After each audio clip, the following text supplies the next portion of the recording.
অবশেষে গ্রেফতার করা হয়েছে 100 বিয়ে করতে চাওয়া মাওলানা কাশেমীকে।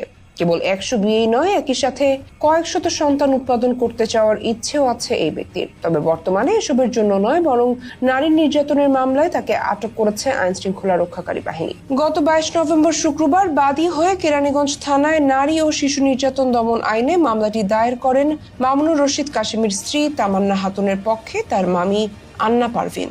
এরপর শরিয়া ভিত্তিক বিবাহ সংক্রান্ত কনসালটেন্সি প্ল্যাটফর্ম আইডিয়াল ম্যারেজ ব্যুরোর প্রতিষ্ঠাতা মুফতি মামুনুর রশিদ কাশেমীকে কারাগারে পাঠানোর আদেশ দিয়েছেন আদালত। নারী নির্যাতনের অভিযোগে দায়ের করা মামলায় গ্রেফতারের পর তাকে আদালতে হাজির করা হলে বিচারক এই আদেশ দেন। গতকাল রোববার 23 নভেম্বর শুনানি শেষে ঢাকার সিনিয়র জুডিশিয়াল ম্যাজিস্ট্রেট ভিক্টোরিয়া চাকমার আদালত তাকে কারাগারে পাঠানোর নির্দেশ দেন।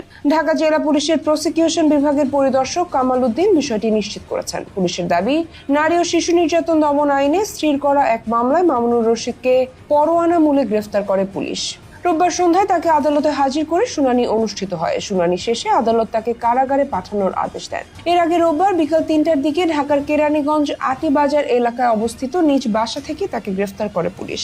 বিষয়টি গণমাধ্যমকে নিশ্চিত করেন ঢাকা জেলা পুলিশের অতিরিক্ত পুলিশ সুপার তরিকুল ইসলাম। এদিকে মামলার এজাহার সূত্রে জানা গেছে, গত 22 নভেম্বর মামুনুর রশিদ কাশেমীর স্ত্রী তামান্না খাতুনের পক্ষে তার মামি আন্না পারভিন বাদী হয়ে কেরানীগঞ্জ থানায় নারী ও শিশু নির্যাতন দমন আইনে মামলাটি দায়ের করেন।